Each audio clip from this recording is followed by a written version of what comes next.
Assalamualaikum students, I hope you're all well. Today the topic of our discussion is cell membrane. ठीक है, cell membrane is the outermost boundary of cell. In plants it is also covered by the cell wall made up of cellulose. ठीक है, जो animal cells हैं उसमें outermost covering is cell membrane, but in plant cell it is covered by the cell wall which is made up of cellulose.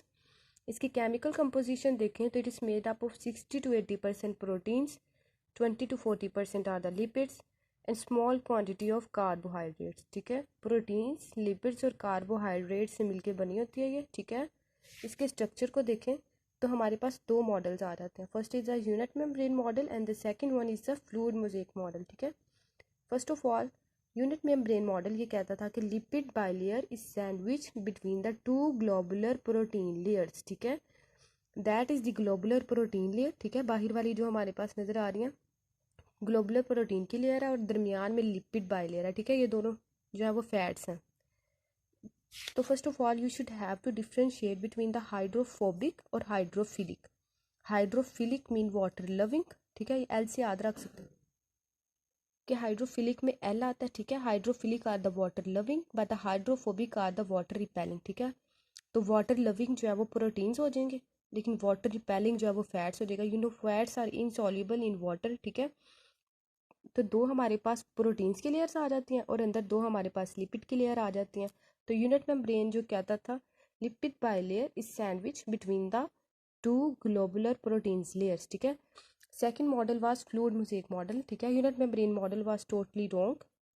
Fluid mosaic model जो था वो ठीक था बिकॉज इट सेड दैट हमारे पास lipid बाइलेयर्स तो present होती हैं but the protein molecules are not continuous but they are embedded. वो इम्बेड हुए होते हैं बिटवीन द लिपिड बाइलेयर. ठीक है, ये लिपिड की दो लेयर्स हैं और प्रोटीन मॉलिक्यूल्स जो है इम्बेडेड हुए हुए हैं. ठीक है, अब इसको हम कहते हैं इंटेग्रल प्रोटीन्स और जो सरफेस पे प्रेजेंट होती है उसको हम कहते हैं पेरिफेरल प्रोटीन्स. ठीक है, ये हमारे पास ग्लाइकोप्रोटीन आ जाता है. ठीक है, which is made up of carbohydrate and proteins. ठीक है, जैसे ये पेरिफेरल प्रोटीन है उसके अंदर अगर हम लोग कार्बोहाइड्रेट ऐड कर दें तो that is form the glycoprotein. ठीक है, और ये हमारे पास कार्बोहाइड्रेट प्रेजेंट है and that is the cholesterol. ठीक है, कोलेस्ट्रोल किस लिए होता है?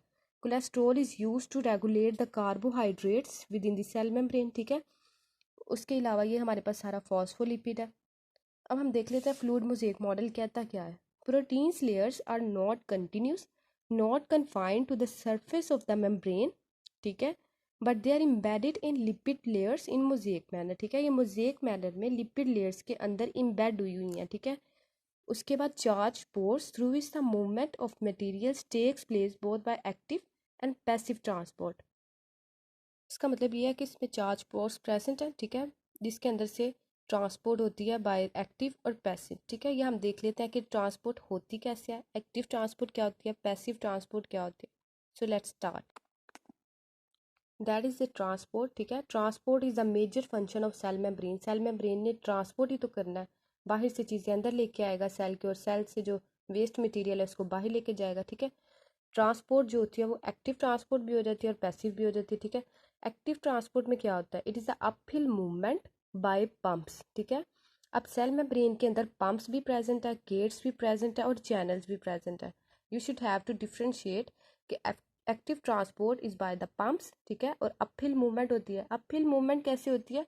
It is from the area of low concentration to the area of high concentration. ठीक है, लो से हाई जब जाएगा, एक चीज़ नीचे है और ये ऊपर की तरफ जा रही है तो इसको हम कहेंगे अपहिल मूवमेंट. ठीक है, और it is taken place by the pumps. ठीक है, और एनर्जी भी इसमें लगेगी. ठीक है, energy is in the form of ATP. आपने पहले पढ़ा हुआ कि एटीपी जो है वो माइटोकॉन्ड्रिया में बनती है, तो वहाँ से हम लोग को एनर्जी मिल जाएगी ताकि वो एक्टिव ट्रांसपोर्ट करवा सके सेल मेम्ब्रेन में. ठीक है, उसके बाद हम लोग देख लेते हैं पैसिव ट्रांसपोर्ट.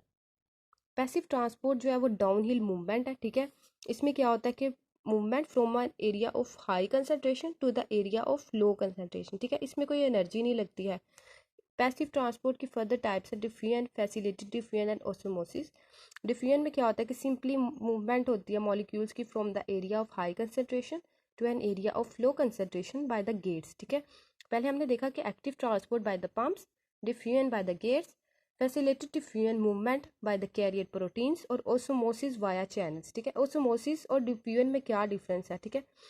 हो तो सब डाउन हिल मूवमेंट रही है from the area of high concentration to an area of low concentration, ठीक है। डिफ्यूजन जो है वो बेसिकली फॉर गैसेज है, but osmosis is for water molecules, ठीक है।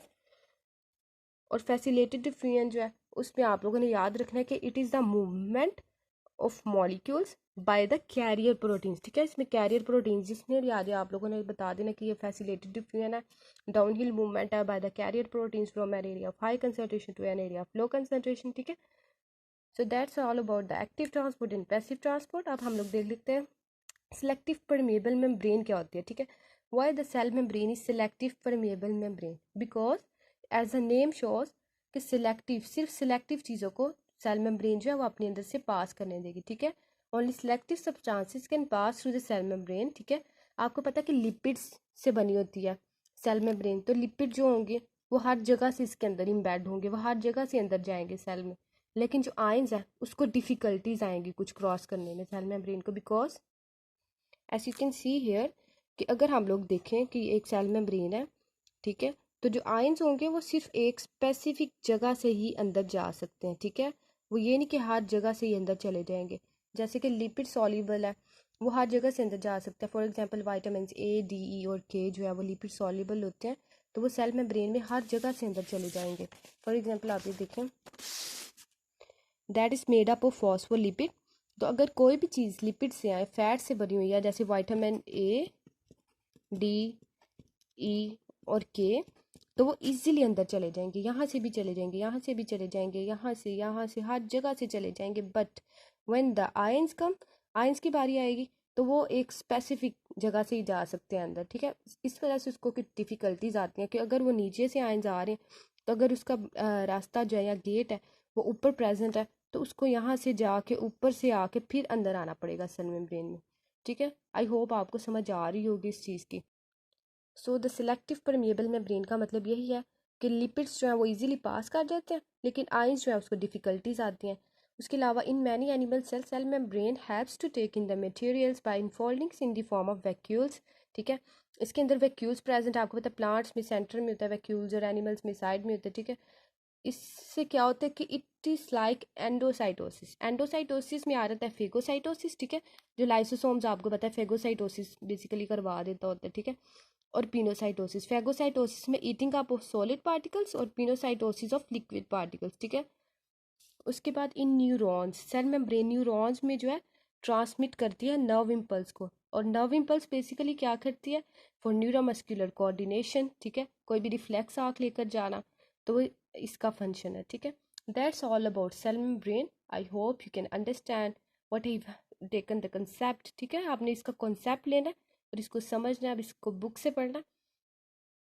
And if you have any questions, ठीक है, देन यू कैन आस्क, ठीक है। I hope you can understand about it from the core. So thank you and Allah Hafiz.